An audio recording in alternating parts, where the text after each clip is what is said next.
అటల్ బిహారీ వాజ్పేయి శత జయంతి ఉత్సవాల సందర్భంగా ఆంధ్రప్రదేశ్లో రాష్ట్ర వ్యాప్తంగా పెద్ద ఎత్తున బస్సు యాత్రని ప్రారంభించాలని ఆంధ్రప్రదేశ్ ముఖ్యమంత్రి వర్యులు నారా చంద్రబాబు గారు ఆయన ప్రయత్నం చేస్తున్నారు. అందులో భాగంగానే ఆ కార్యక్రమాన్ని భారీగా విజయవంతం చేయండి అంటూ చంద్రబాబు గారు పిలుపునిచ్చినటువంటి నేపథ్యంలో ఈ అంశం మీద మనం పూర్తి స్థాయిలో విశ్లేషణ చేసుకుందాం.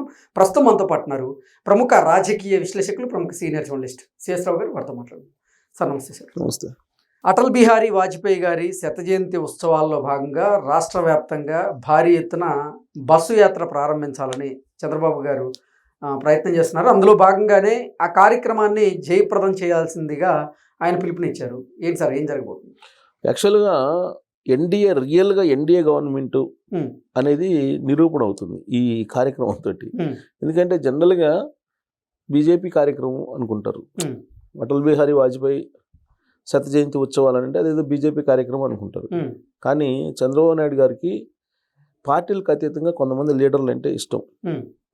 ఉదాహరణకి వాజ్పేయి గారు అంటే బాగా ఆయనకి ఎఫెక్షన్. ఎందుకు ఎఫెక్షన్ అంటే ఎన్డీఏ ప్రభుత్వంలో కీలకంగా వ్యవహరించారు చంద్రబాబు నాయుడు గారు. ఆ టైంలో వాజ్పేయి గారు ప్రధానమంత్రి, ఇక్కడ ఉమ్మడి ఆంధ్రప్రదేశ్కి చంద్రబాబు నాయుడు గారు ముఖ్యమంత్రి. సో వాళ్ళిద్దరూ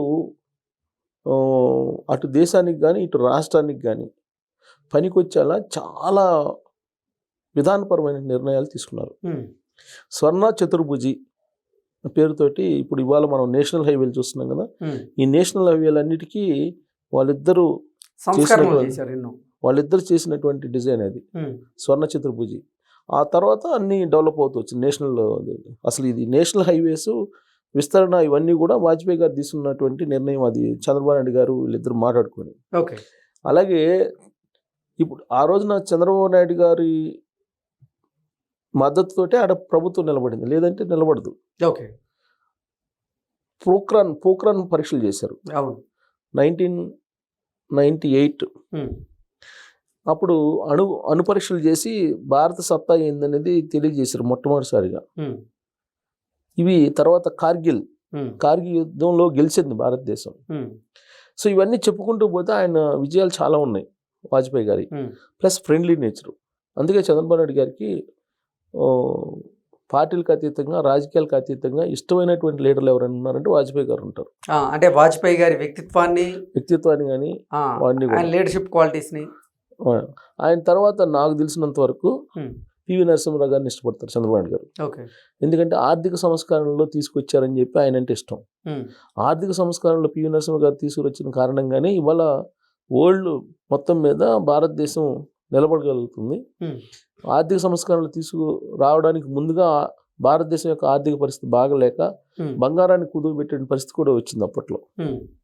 సో కానీ అలాంటి పరిస్థితుల నుంచి ఇవాళ ఇంత వేగంగా ప్రపంచంతో మనం పోటీ పడుతున్నామని అంటే ఆ రోజున పివి నరసింహరావు గారు తీసుకున్న ఆర్థిక సంస్కరణలు అన్ని నమ్మే వాళ్ళల్లో చంద్రబాబు నాయుడు గారు కూడా ఉంటారు.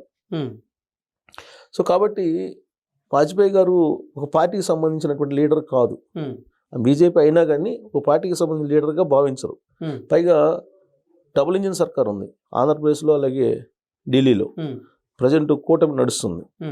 సో అందుకే ఈ నెల 11వ తారీఖు నుంచి 25వ తారీఖు వరకు మొత్తం రాష్ట్ర వ్యాప్తంగా అటల్ బిహారీ వాజ్పేయి శత జయంతి ఉత్సవాల సందర్భంగా ఒక యాత్ర చేయాలి 11వ తారీఖు నుంచి 25వ తారీఖు దాకా రాష్ట్ర వ్యాప్తంగా అని చెప్పి ఆయనే వీడియో కాన్ఫరెన్స్ ద్వారా అందరికీ ఆదేశాలు జారీ చేశారు, కూటమి నేతలందరికీ.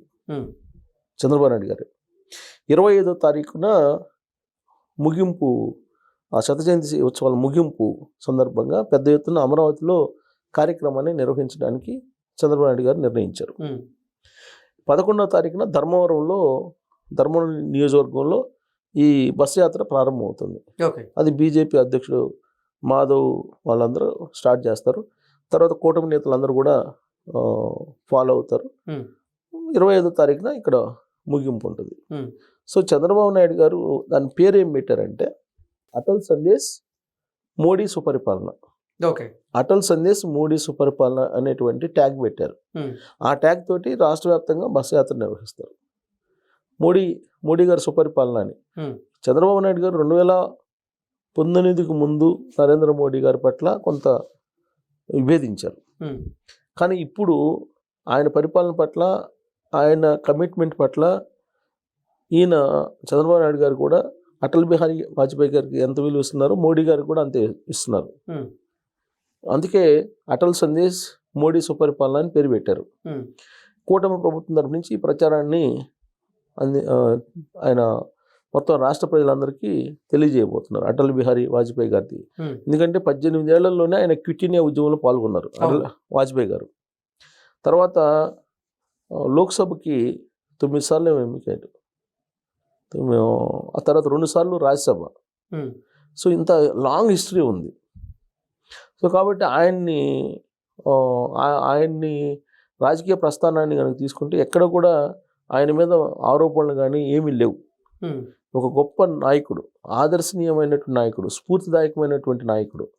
అలాంటి నాయకుడిని 100వ జయంతి ఉత్సవాలు జరుపుకోవడం అనేది అన్ని పార్టీలకి మేలే. అన్ని పార్టీలు ఫలాని వాజ్పేయి గారి 100వ జయంతి ఉత్సవాలు జరుపుకుంటున్నాం అని అంటే ఎందుకు జరుపుకుంటున్నాము అంటే ఆయన వ్యక్తిత్వం, ఆయన రాజకీయాల్లో ఉండే నీతి, నిజాయితీ, కమిట్మెంట్ ఇవన్నీ గుర్తొస్తాయి. ఆ సందర్భంగా ఆయన జీవిత చరిత్రను చదవటం ఇవన్నీ ఉంటాయి. కాబట్టి ఆయనని స్మరించుకుంటూ ఆయన 100వ జయంతి ఉత్సవాల్లో పాల్గొనాలని చెప్పి చంద్రబాబు నాయుడు గారు కూడా పిలుపునిచ్చారు. వాస్తవంగా తెలుగుదేశం పార్టీకి అంత ఇనిషియేటివ్ తీసుకోవాల్సిన అవసరం లేదు.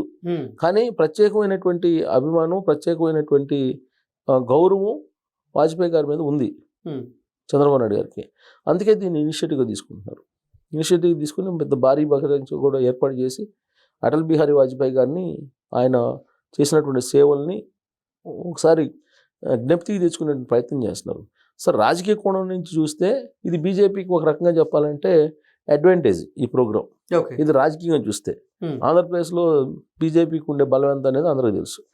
కానీ అక్కడ బీజేపీ అని కాదు, కూటమి ప్రభుత్వం అనేది. ఇప్పుడు ఎన్డీఏలో ఇంతకుముందు వాజ్పేయి గారు ఉన్నప్పుడు ఎంత పొరపొచ్చాలు లేకుండా ఉందో ఇవాళ మళ్ళీ అదే పరిస్థితి ఉంది ఎన్డీఏ.